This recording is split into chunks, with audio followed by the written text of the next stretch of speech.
الحمد لله رب العالمين الرحمن الرحيم مالك يوم الدين إياك نعبد وإياك نستعين اهدنا الصراط المستقيم صراط الذين أنعمت عليهم غير المغضوب عليهم ولا الضالين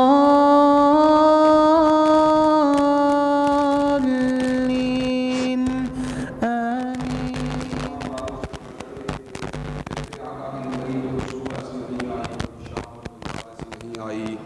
دکھوں کی کوئی گھڑی اور خوشیوں کا لمحہ ایسا نہیں آیا جب مالک کائنات نے اپنی تائید کو، اپنی نصرت کو اور اپنی حمایت کو آپ کے شامل حال نہ فرمایا ہو۔ اور ان تمام باتوں سے بڑھ کر یہ کہ رشک رب نے اپنی آخری کتاب حمید کو حضرت آقائے دو جہاں علیہ الصلاۃ والتسلیم قلب اطہر پہ نازل فرما دیا تھا۔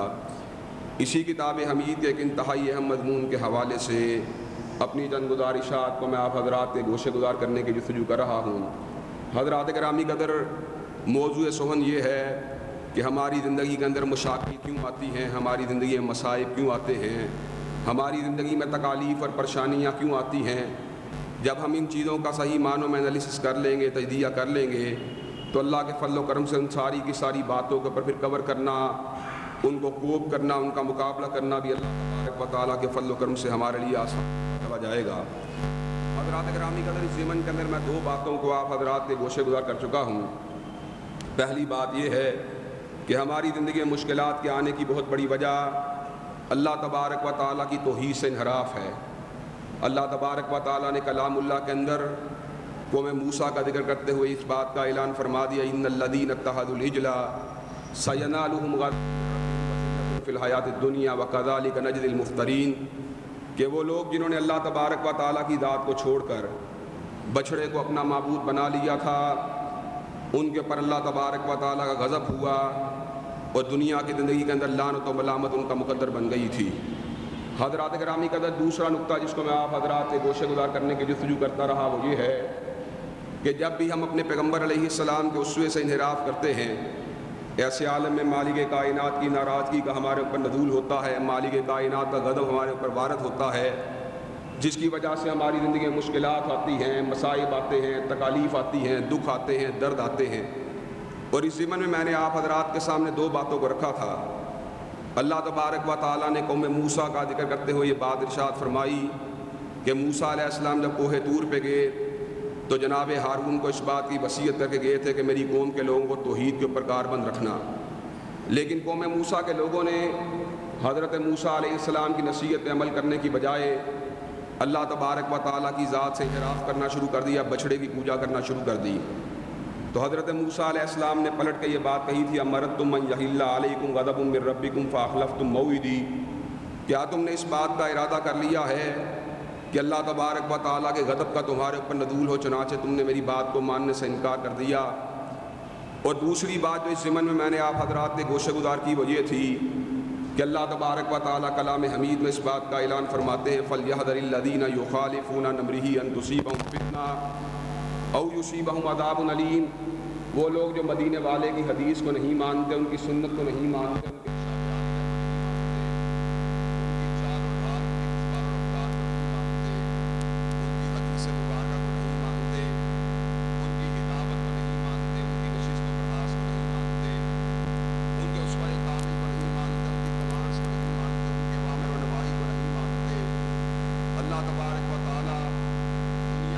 فتنے کا نشانہ بنائے گا اور آخرت میں مالک کائنات دردناک عذابوں کو ان کا مقدر بنا دے گا۔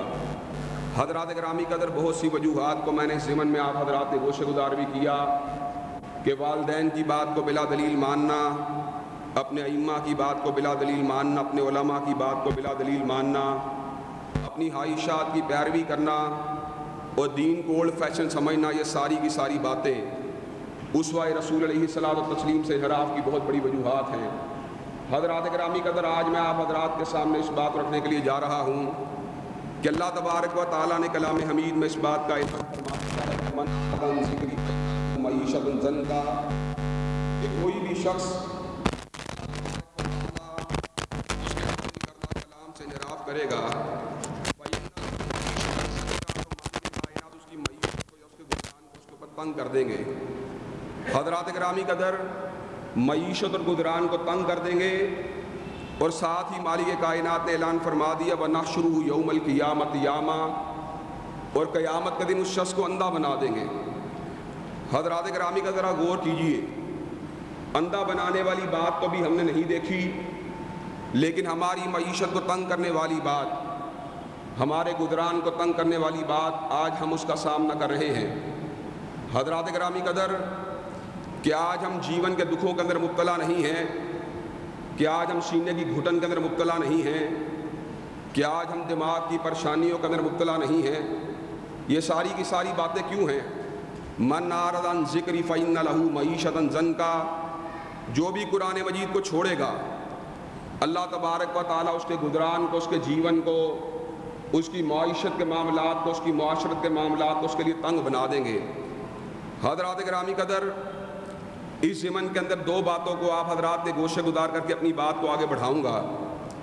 اللہ تبارک و تعالیٰ کے حبیب علیہ السلام ارشاد فرماتے ہیں ان اللہ یرفع بہذا الکتاب اقوام ویضع بہ آخرین، کہ اللہ تبارک و تعالیٰ اس کتاب سے قوموں کو بلند کرتا ہے اور اسی کتاب کی وجہ سے کئی قوموں کو ذلیل کرتا ہے.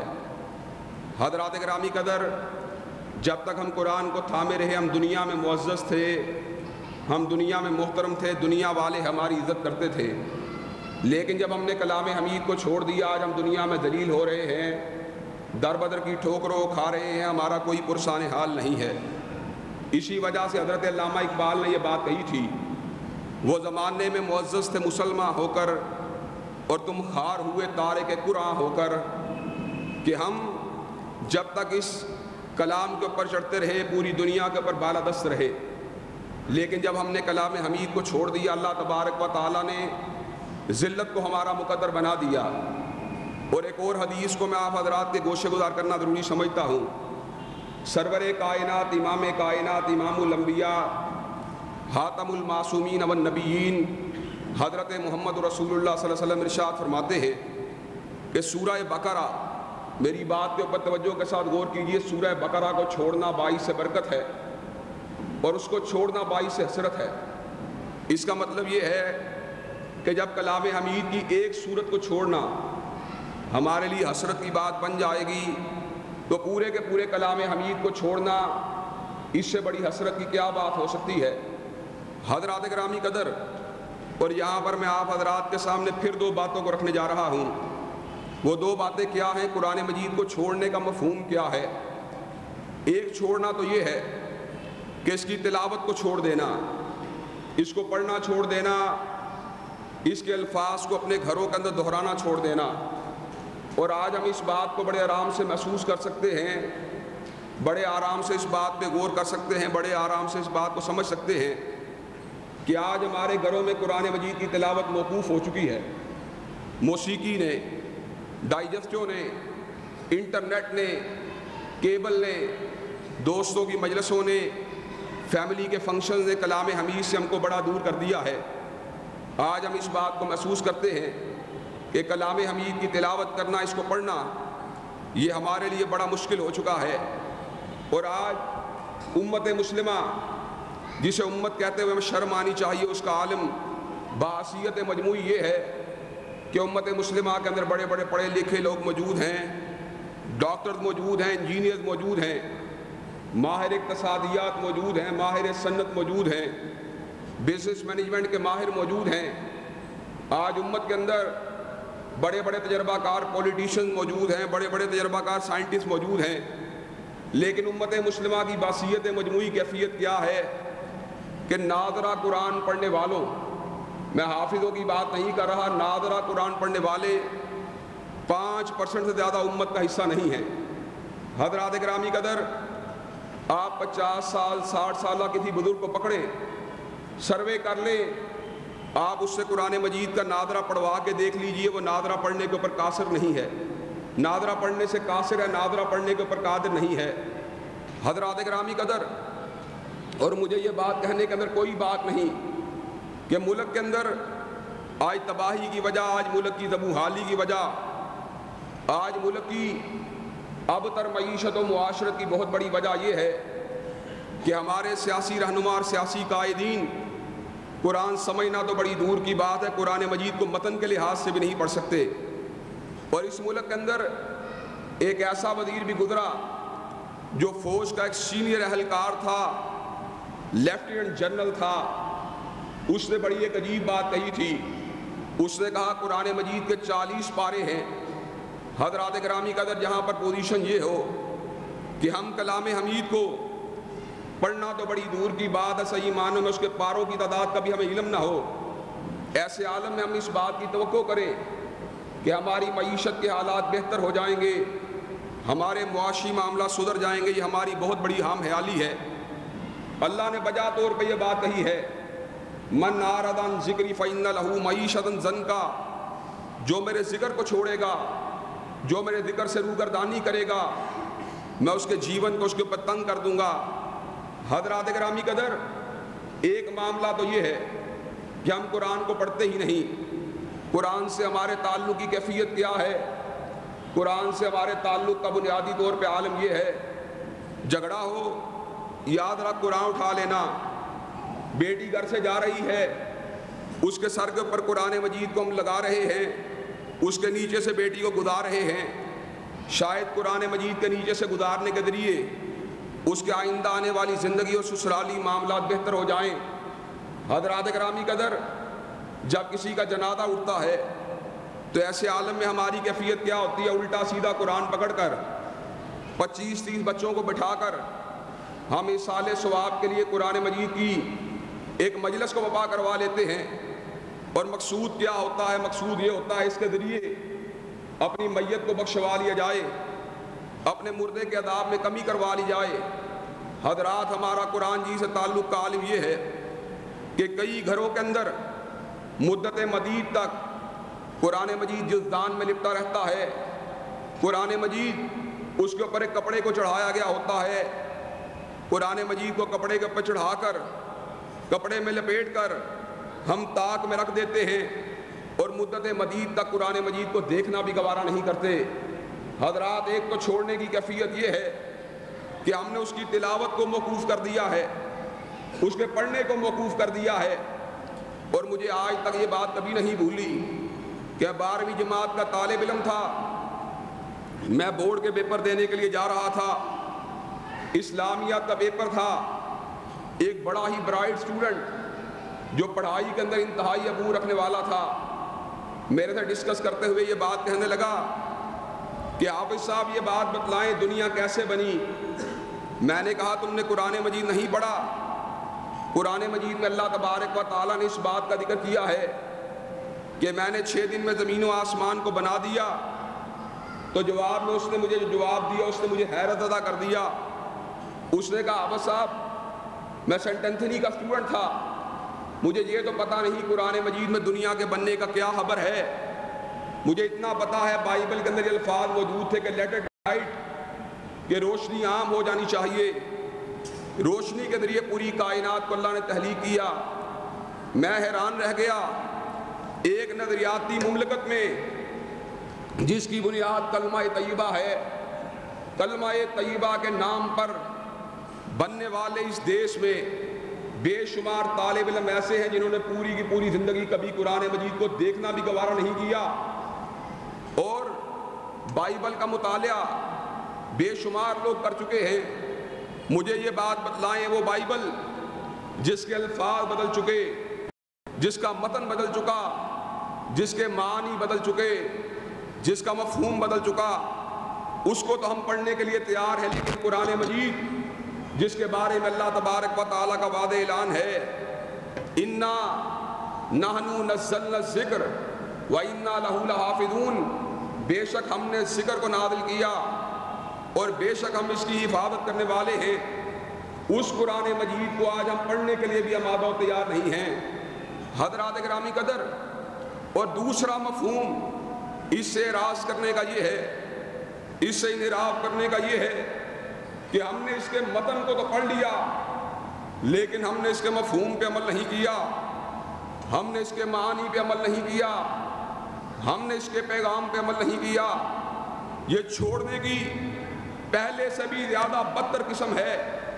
اور حضرات گرامی قدر، آج میں یہ بات برسر منبر اور اعلان آپ حضرات کے سامنے ڈنکے کی چوٹ یہ بات کہنا چاہتا ہوں کہ حضرات گرامی قدر، آج اگر ہم امت مسلمہ کے اوپر بحثیت مجموعی جب نظر ڈالتے ہیں تو یہ بات بڑی واضح طور پہ ہمارے سامنے آتی ہے کہ امت کا 90% حصہ آج قرآن مجید کے پیغام کو پر عمل کرنے کے لیے آمادہ و تیار نہیں ہے۔ حضرات قرآن مجید کی کسی ایک بات کو آج اپنی پریکٹیکل لائف کے اندر جگہ دینے کے لیے آمادہ و تیار نہیں ہیں۔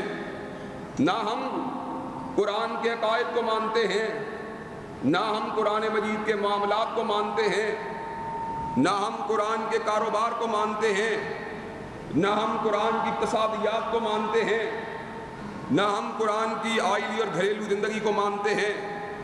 حضرات ذرا غور کیجئے، قرآن کا بنیادی عقیدہ توحید تھا، جس کے لیے اللہ تبارک و تعالیٰ نے 1 لاکھ سے زیادہ انبیاء کا مبعوث فرما دیا۔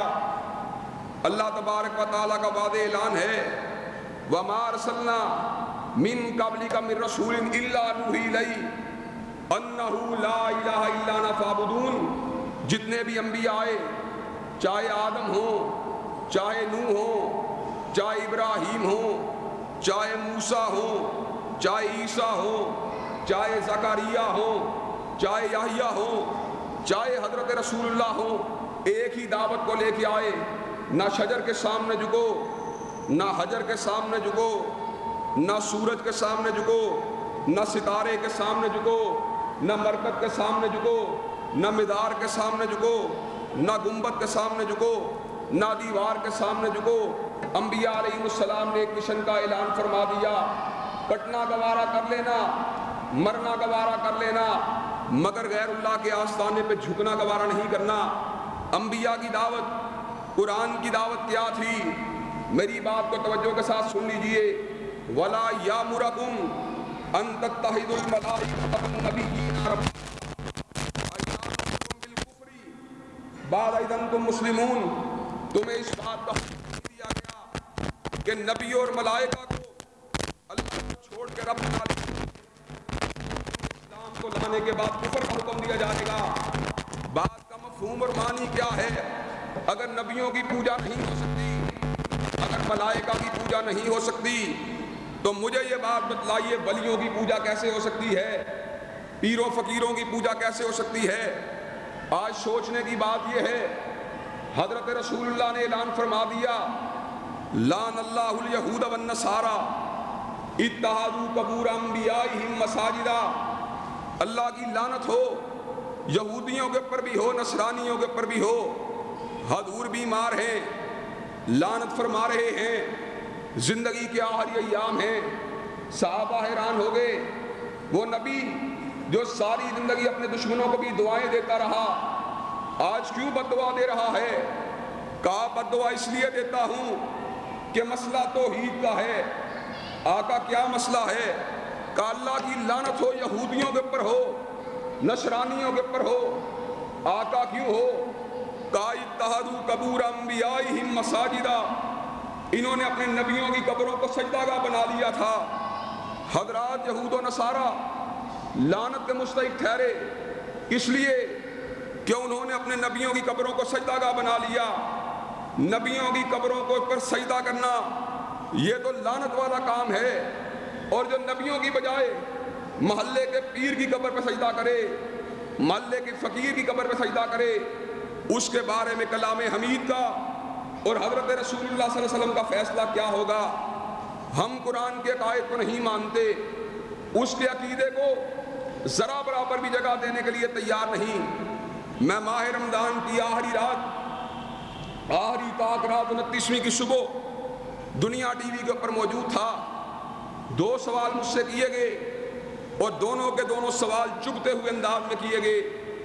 ایک سوال یہ تھا، کرنے والی خاتون تھی، اس نے کہا مولانا بعض لوگ وہ ہیں جو حضرت رسول اللہ صلی اللہ علیہ وسلم کو ہماری طرح بشر مانتے ہیں، ان گستاخ لوگوں کے بارے میں آپ کا عقیدہ کیا ہے؟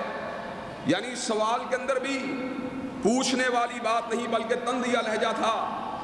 میں نے کہا محترمہ لمحہ بھر کے لیے ٹھہریے، میں ایک بات کہوں گا، اللہ نے دو گروہ پیدا کیے، ایک نورانی گروہ جسے فرشتے کہتے ہیں، اور ایک خاکی گروہ جنہیں ہم انسان کہتے ہیں۔ اللہ نے جب خاک سے ہمارے بابا آدم کے حمیر کو اٹھایا تو اللہ تبارک و تعالیٰ نے اعلان فرما دیا تھا وَإِذْ قُلْنَا لِلْمَلَائِكَةِ اسْجُدُوا لِآدَمَ، اے میرے فرشتوں، میں نے جس کو خاک سے بنایا اس آدم کے سامنے جھک جاؤ۔ میں نے کہا نور جھک گیا، خاک کے سامنے جھک گیا، مجھے یہ بات بتلاؤ جھکنے والا گروہ افضل ہے کہ جس کے سامنے جھکا گیا وہ گروہ افضل ہے؟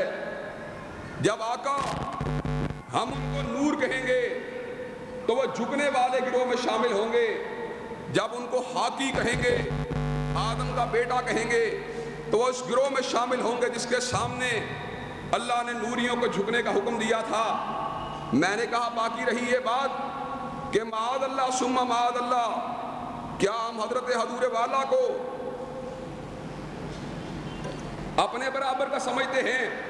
میں نے کہا ایسی کوئی بات نہیں، ان محمدن بشر ولیس کالبشری وان یاقوت حجر ولیس کالحجری، یقیناً رسول اللہ بشر ہے لیکن ہر بشر ایک جیسا تو نہیں ہوتا۔ جس طرح یاقوت بھی تو ایک پتھر ہے لیکن زمین کے اوپر پڑی کنکریاں یاقوت کا مقابلہ تو نہیں کر سکتی۔ ایک اینٹ وہ ہے جو بیت الخلا کی دیوار کو لگتی ہے، اور ایک اینٹ وہ ہے جو اللہ کے فضل و کرم سے بیت اللہ کی دیوار کو لگتی ہے۔ کیا تم دونوں اینٹوں کو برابر سمجھتے ہو؟ میں نے کہا ہم محمد علیہ السلام کو بشر مانتے ہیں اس لیے کہ اللہ نے کہا، لیکن مقام کا عالم کیا ہے؟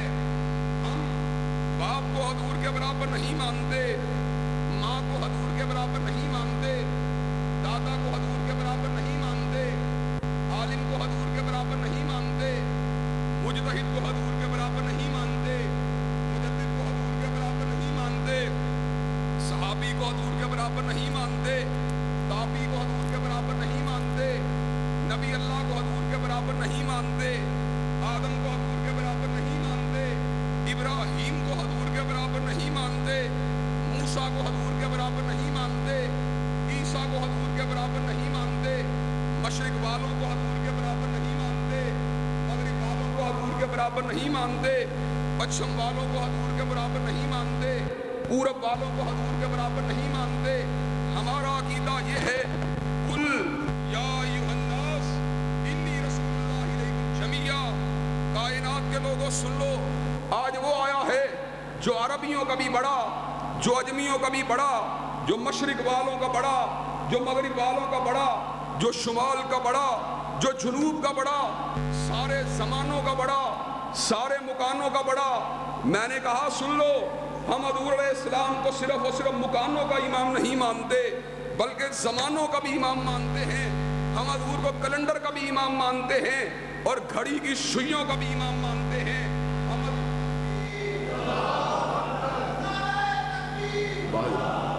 حضرات گرامی قدر، حضرت رسول اللہ صلی اللہ علیہ وسلم گھڑی کی سوئیوں کے بھی امام ہیں، آپ گھنٹوں کے بھی امام، آپ منٹوں کے بھی امام، آپ سیکنڈوں کے بھی امام، آپ جمعے کے بھی امام، ہفتے کے بھی امام، اتوار کے بھی امام، پیر کے بھی امام، منگل کے بھی امام، بدھ کے بھی امام، جمعرات کے بھی امام، صبح کے بھی امام، شام کے بھی امام، رات کے بھی امام، بستر کے بھی امام، مسجد کے بھی امام، سماج کے بھی امام، معیشت کے بھی امام، معاشرت کے بھی امام، تہذیب کے بھی امام، تمدن کے بھی امام، حلیے کے بھی امام، لباس کے بھی امام۔ جو حضور علیہ السلام کی امامت کو کسی زمانے میں نہیں مانتا، جو حضور کی امامت کو کسی مکان میں نہیں مانتا، وہ مسلمان ہونے کا دعویٰ کر سکتا ہی نہیں ہے۔ اور حضرات گرامی قدر، دوسرا سوال یہ تھا کہ کیا حضرت رسول اللہ صلی اللہ علیہ وسلم کو علم غیب تھا؟ میں نے کہا اللہ نے جب کہہ دیا ہے، اللہ جو بات کہے ہم اس کا انکار کرنے کی پوزیشن میں نہیں ہے۔ اللہ نے کہہ دیا ہے وَعِندَهُ مَفَاتِحُ الْغَيْبِ لَا يَعْلَمُهَا إِلَّا هُوَ، غیب کے خزانوں کی چابیاں اللہ کے پاس ہیں جن کو اللہ کے سوا کوئی نہیں جانتا۔ قُل لَّا يَعْلَمُ مَن فِي السَّمَاوَاتِ وَالْأَرْضِ الْغَيْبَ إِلَّا اللَّهُ، زمین و آسمان میں جو کوئی بھی موجود ہے، چاہے ولی اللہ ہو، چاہے عالم ہو، چاہے امام ہو، چاہے محدث ہو، چاہے مجدد ہو، چاہے حدیث ہو، چاہے مجتہد ہو، چاہے شہید ہو، قل لا یعلم من فی السماوات والارض الغیب الا اللہ، زمین و آسمان میں جو کوئی بھی موجود ہے وہ اللہ تبارک و تعالیٰ کے علاوہ علم غیب کو نہیں جانتا۔ حضرات گرامی قدر مجھے یہ بات بتلائیں کہ آج مسلمان کہلوانے والے، کیا قرآن مجید کو پڑھنے کا دعویٰ کرنے والے، کیا آج اس عقیدے کو ماننے کے لیے تیار ہیں؟ آج اس عقیدے کو جناب آپ پیش کرے، لوگ آپ کا گلا کاٹنے کے لیے دوڑتے ہیں، آپ کا گریبان پکڑنے کے لیے دوڑتے ہیں۔ تو گستاخ ہے، تو نے یہ بات کی تو کیسے کی، تو نے یہ بات کی تو کیوں کی، مجھے یہ بات بتلا، تجھ کو سچا مانوں یا قرآن کو سچا مانوں، تجھ تیری بات کو صحیح مانوں یا اللہ کی بات کو صحیح مانوں۔ وَمَن نَّصْدَقُ مِنَ اللَّهِ قِيلًا وَمَن نَّصْدَقُ مِنَ اللَّهِ حَدِيثًا۔ او جا، ساری کائنات غلطی کھا سکتی ہے اور غلطی کھاتی ہے، لیکن رب کی بات غلط ہو سکتی ہی نہیں۔ حضرت موسیٰ علیہ السلام ان سے کہا نا فرعون نے فما بال القرون الاولی، جو لوگ تیرے عقیدے سے پہلے مر گئے ان کے بارے میں تو کیا کہتا ہے؟ مقصد یہ تھا حضرت موسیٰ علیہ السلام تند کریں گے، لڑائی پڑ جائے گی، درباریوں کہے گا دیکھو دیکھو تمہارے باپوں کے بارے میں، تمہارے دادوں کے بارے میں گستاخی کر رہا ہے۔ لیکن اللہ کا نبی اللہ کے فضل و کرم سے صاحب بصیرت ہوتا ہے، وہ الجھے بغیر حق بات کو جاننے پہ قادر ہوتا ہے۔ اور میں اپنے مبلغین کو، اپنے بھائیوں کو یہ بات کہوں گا، بات طریقے کے ساتھ کیا کریں، بات پوری کیا کریں، لیکن اگر کسی کو دکھ دیے بغیر اگر بات کرنے میں آسانی ہو تو اس طریقے کو اختیار کیا کریں۔ حضرت موسیٰ نے کیا کہا؟ قَائِلْمُهَا عِنْدَ رَبِّي فِي کتاب لا يَضِلُّ رَبِّي وَلَا يَنْسَى۔ اور مجھے بات بتلا، فرعون تو کیا سمجھتا ہے ہمارے آباء و اجداد کے بارے میں، تو کیا سمجھتا ہے؟ میں اپنی افکار کو بیان کروں گا، مجھے اپنے عمل سے غرض ہے، مجھے تمہارے عقیدے سے غرض ہے۔ جو چلے گئے دارالعمل سے نکل گئے، دارالجدا میں چلے گئے، ان کے بارے میں میرا عقیدہ کیا ہے؟ علمها عند ربی فی کتاب لا یضل ربی ولا ینسا۔ ان کا صحیح معنوں میں علم میرے پروردگار کے پاس ہے، اور میرا پروردگار کون ہے؟ لا یضل ربی ولا ینسا، نہ وہ کبھی بھولا ہے نہ کبھی اسے غلطی لگی ہے۔ حضرات گرامی قدر، کیا آج ہمارا عقیدہ اس کتاب کے مطابق ہے؟ اور تنہا عقیدے کی بات نہیں، کسی ایک اور نقطے پہ غور کر لیجئے۔ کاروبار آج عالم یہ ہے، حرام کے راستے پہ پوری امت چل رہی ہے، اور حلال کے راستے کو چلنے کے لیے کوئی بھی آمادہ و تیار نہیں۔ حرام کئی ایک حرام ہوا جو LDA کی بلڈنگ میں ہوتا ہے، حضرت رسول اللہ کی حدیث لکھی ہوتی ہے الراشی والمرتشی کلاہما فی النار، رشوت لینے والا بھی جہنمی ہے، دینے والا بھی جہنمی ہے۔ لیکن حضور علیہ السلام کی حدیث کے نیچے رشوت لی بھی جا رہی ہوتی ہے، دی بھی جا رہی ہوتی ہے، لیکن سب سے بدتر حرام جس کے بارے میں اللہ نے اعلان فرما دیا یا ایھا الذین آمنوا اتقوا اللہ وذروا ما بقی من الربا ان کنتم مؤمنین، اگر تم مومن ہو، سود کے لین دین سے، سود کی کتابت سے، سود کی لکھائی سے، سود کی گواہی سے بعد آ جاؤ۔ اللہ اگر بعد نہ آئے پھر کیا ہوگا؟ کہا فاذنوا بحرب من اللہ ورسولہ، پھر اللہ اور اس کے رسول کا تمہارے خلاف اعلان جنگ ہے۔ حضرات، کیا ہماری معیشت آج قرآن کے مطابق ہے؟ ہم روتے ہیں، امریکہ کا مقابلہ کیسے کریں گے؟ امریکہ کا مقابلہ تم کیسے کرو گے جب اللہ رسول تمہارے خلاف جنگ لڑنے میں مصروف ہو؟ تم امریکہ کے مقابلے میں کامیاب کیسے ہو سکتے ہو؟ اللہ اور رسول کی تمہیں پشت پناہی حاصل ہو، اللہ کی تائید، تمہیں ظاہری اعتبار سے بھی حاصل ہو اور معنوی اعتبار سے بھی حاصل ہو اور حضور کی تائید تمہیں تعلیمات کی شکل میں حاصل ہو تو اللہ کی قسم روس اور امریکہ، انگلستان اور فرانس یہ سارے جمع ہو کر آ جائیں، اللہ کے فضل و کرم سے ہمارا بال بھی بیکا نہیں کر سکتے۔ اور میں نے تمہیں پہلے بھی یہ بات کہی تھی اور آج پھر یہ بات کہتا ہوں کہ ہمارا امیر عمر پھٹے ہوئے لباس میں کٹے ہوئے جوتوں کے ساتھ بیت المقدس کی چابیاں لینے کے لیے پہنچا۔ غلام اسلم سواری پہ سوار تھا، امیر عمر کے ہاتھ میں بات تھی۔ جب بیت المقدس کی چابیاں لینے کے لیے پہنچا تو بیت المقدس کے پادریوں نے پوچھا کون آیا ہے؟ کہا پھٹے ہوئے کپڑے پہنے، کٹے ہوئے جوتے پہنے ایک شخص آیا ہے جو اپنے آپ کو مسلمانوں کا امیر کہتا ہے۔ عالم یہ ہے ایک کمزور آدمی اس کی سواری کے اوپر موجود ہے، اس سے سواری کی بات کو تھاما ہوا ہے۔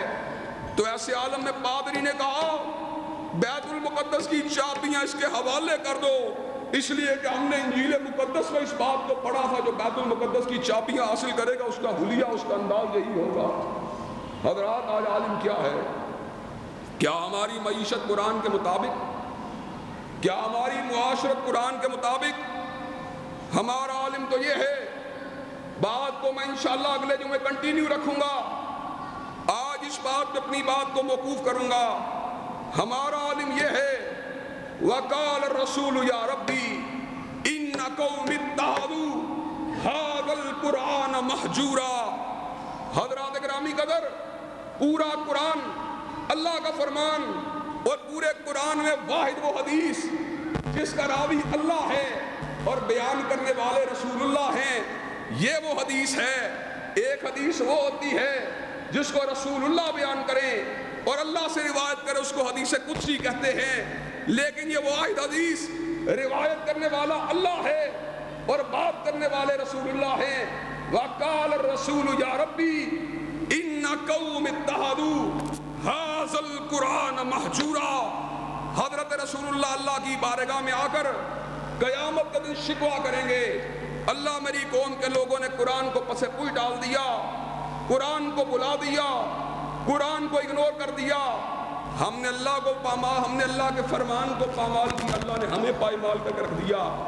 حضرات ہماری محرومیوں کی تیسری بڑی وجہ جس میں اپنی گزارشات کو آپ حضرات نے گوشے گزار کر رہا وہ یہ ہے، ہم نے توحید کو چھوڑا، ہم نے سنت رسول ہاشمی کو چھوڑا، ہم نے قرآن مجید کو نظر انداز کیا، ہم نے قرآن کو اگنور کیا، نتیجتاً آج ہم خود اگنور ہو کے رہ گئے ہیں۔ اللہ تبارک و تعالیٰ صحیح ایمانوں میں ہمیں کلام حمید کے ساتھ تمسک کو اختیار کرنے کی توفیق دے۔ وآخر دعوانا ان الحمدللہ رب العالمین۔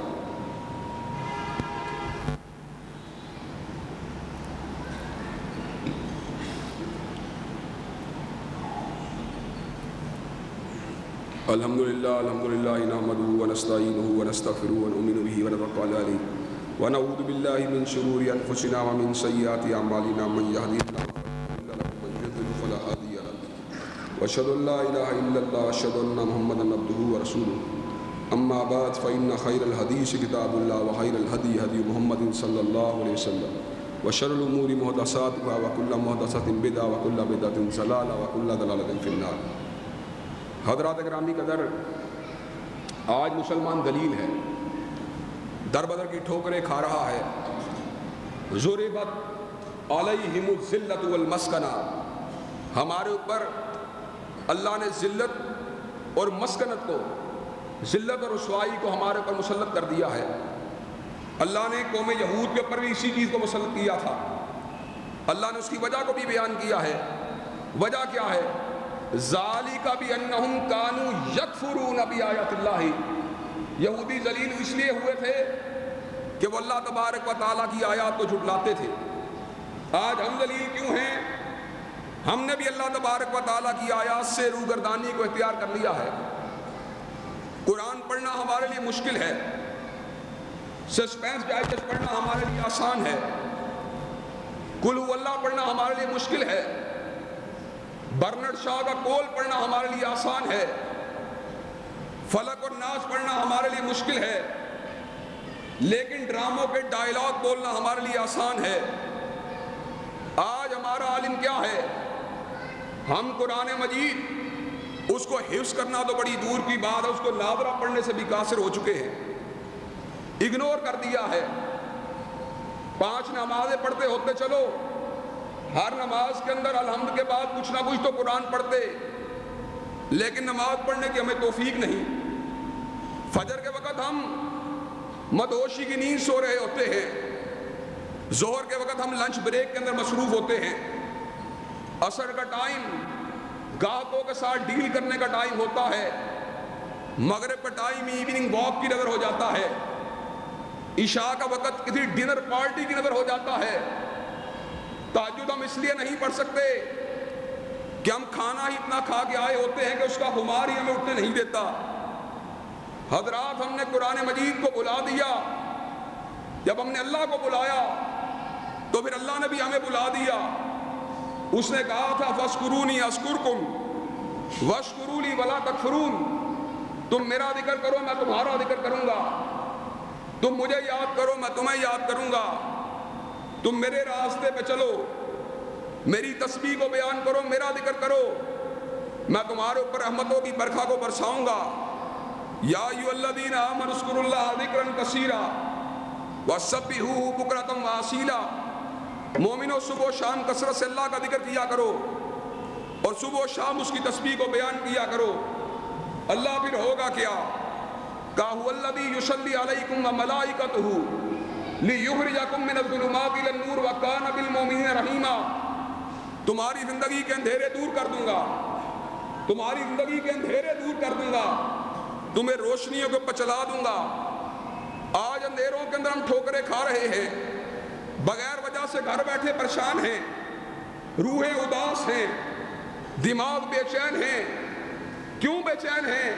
پیسہ کم نہیں، اولاد بھی موجود ہے، گاڑی بھی موجود ہے، بنگلہ بھی موجود ہے، لیکن دل کا چین پھر بھی موجود نہیں۔ کبھی چین حاصل کرنے کے لیے ہم مائیکل جیکسن کے گانوں کو سن رہے، کبھی ہم چین کو حاصل کرنے کے لیے نور جہاں کے ترنم کو سن رہے، کبھی ہم دل کے سکون کو حاصل کرنے کے لیے سی ڈی جو بازار سے لے کے آئے اس کو دیکھنے کی جستجو کر رہے۔ چند دن پہلے ایک دوست میرے پاس آیا، بڑا پریشان تھا، گھریلو ناچاکی کا شکار تھا، کہنے لگا آبا صاحب دل کا سکون آج مجھ سے روٹ چکا ہے، گانے سن کے اپنے آپ کو تسلی دیتا ہوں لیکن پھر بھی تسلی نہیں ہوتی۔ عالم یہ ہے 2 ڈبیاں سگریٹ کی روزانہ رات کو پیتا ہوں، سگریٹ جب بجھ جاتا ہے تو چائے کو پینا شروع کر دیتا ہوں۔ میں نے اپنے بڑے بیٹے کو آواز دی، میں نے کہا بیٹے ذرا اندر سے لیپ ٹاپ کے اوپر جہاں قرآن کی تلاوت موجود ہے اس کو لے کے آنا۔ وہ آیا، میں نے قاری عبد الباسط اور قاری رفاقت کی تلاوت اس کے سامنے آن کی۔ یقین کیجئے سورہ حشر کی آخری 3 آیات جب اس کی تلاوت ہونے لگی، میں نے کیا دیکھا، میرے اس دوست کی آنکھوں سے آنسو گر رہے تھے۔ آج میں آپ کو یہ بات بتلاؤں، اللہ کی قسم دکھی اور سسکتی ہوئی انسانیت کو دل کا چین اور دل کا قرار حاصل نہیں ہو سکتا، کلاسیکل میوزک سے حاصل نہیں ہو سکتا، راک اینڈ رول سے حاصل نہیں ہو سکتا، پوپ میوزک سے حاصل نہیں ہو سکتا، غزلوں سے حاصل نہیں ہو سکتا، ترنم سے حاصل نہیں ہو سکتا۔ دل کی کھیتیاں اگر سیراب ہوں گی، دل کے زخموں پر اگر مرہم رکھا جائے گا، دل کے دکھ اگر سکینت میں تبدیل ہوں گے تو ابن قیم رحمت اللہ علیہ کی اس بات سے پورے ہوں گے کہ ابن قیم نے کہا تھا انسان کے دل میں ایک سوراخ ہے، وہ سوراخ مال سے پر نہیں ہو سکتا، وہ سوراخ بیٹوں سے پر نہیں ہو سکتا، اس سوراخ کو بھرنے کے لیے اللہ کی یاد کی ضرورت ہے، اللہ کے ذکر کی ضرورت ہے۔ اور سورہ رعد میں اللہ نے کہا تھا الذین آمنوا وتطمئن قلوبہم بذکر اللہ، مومنوں کے دلوں کا چین اللہ نے ذکر الہی میں رکھ دیا ہے۔ قرآن کو پکڑیے، اس کو نادرہ پڑھیے، خود بھی پڑھیے، اپنے بچوں کو بھی پڑھائیے، اور پھر اس کے پیغام پہ عمل کرنے کی کوشش کیجیے۔ اللہ سے دعا کیجیے اللہ ہمارے عقیدوں کو، ہمارے معاملات کو، ہماری معیشت کو، ہماری معاشرت کو، ہماری تہذیب کو، ہمارے تمدن کو، ہمارے حلیے کو، ہمارے لباس کو، ہمارے قانون کو اس کتاب کے مطابق کر دے۔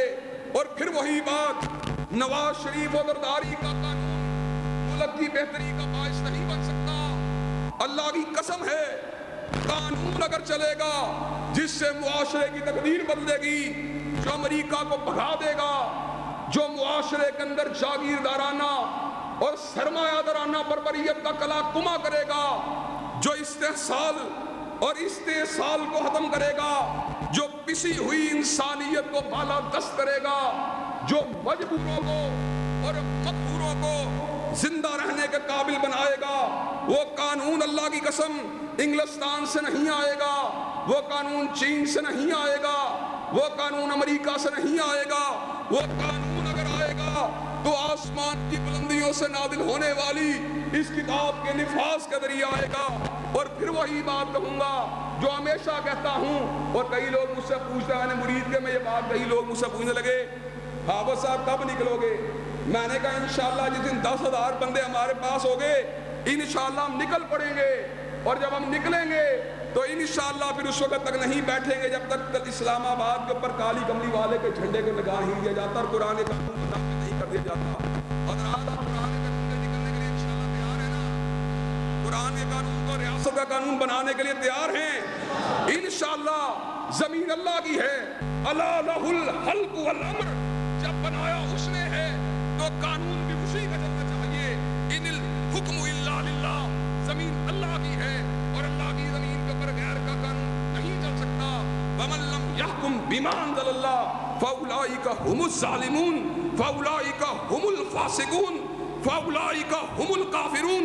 چیف جسٹس افتخار چودھری، آج تو میری بات کو سن لے، اگر تو بھی اللہ کے قانون کے مطابق فیصلے نہیں کرتا، ظلم کا فتویٰ تیرے لیے، فسق کا فتویٰ تیرے لیے اور کفر کا فتویٰ تیرے لیے۔ آج انسانیت کی نظریں سپریم کورٹ کی طرف ہے، لیکن سپریم کورٹ کا قبلہ کعبہ بھی آج قرآن نظر نہیں آتا، آج مدینے والے کا فرمان نظر نہیں آتا۔ انشاءاللہ ہم نے عدالتوں کے اندر بھی اور پارلیمنٹ کے اندر بھی انشاءاللہ اس قرآن مجید کے جھنڈے کو بلند کرنا ہے۔ انشاءاللہ ہم نے قرآن مجید کو بلند کرنا ہے، اور نواز شریف اور زرداری کو بھی اس کی حاکمیت کو تسلیم کرنا پڑے گا، اور ویدلائی کو بھی اس کی حاکمیت کو ماننا پڑے گا۔ جو اس کی حاکمیت کو نہیں مانے گا، جو اس کے قانون کو نہیں مانے گا، جو اس کے آئین کو نہیں مانے گا، جو اس کے نظام کو نہیں مانے گا، انشاءاللہ اس کو بحیرہ عرب میں غرق ہونا پڑے گا۔ اور انشاءاللہ آسمان والے کا قانون آئے گا اور زمین کے سارے معاملات سمجھ جائیں گے۔ جس طرح بارش سے مردہ زمینیں زندہ ہو جاتی ہیں، وہ کہاں سے آتی ہے؟ آسمان سے آتی ہے۔ اسی طرح آسمان والے کے قانون سے مردہ انسانیت زندہ ہو جائے گی۔ اللہ تبارک و تعالیٰ صحیح معنوں میں ہمیں کلام حمید کو سمجھنے، اس میں عمل پیرا ہونے اور اس کو اپنی زندگیوں میں امپلیمنٹ کرنے کی توفیق جو ہے نصیب فرمائے۔ سبحان ربک رب العزت عما یصفون، السلام علی المرسلین، الحمدللہ رب العالمین۔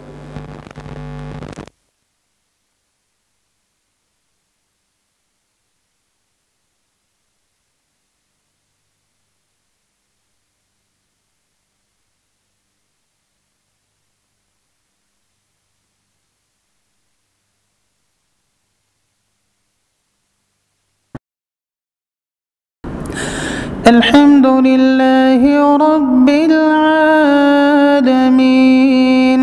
الرحمن الرحيم مالك يوم الدين إياك نعبد وإياك نستعين اهدنا الصراط المستقيم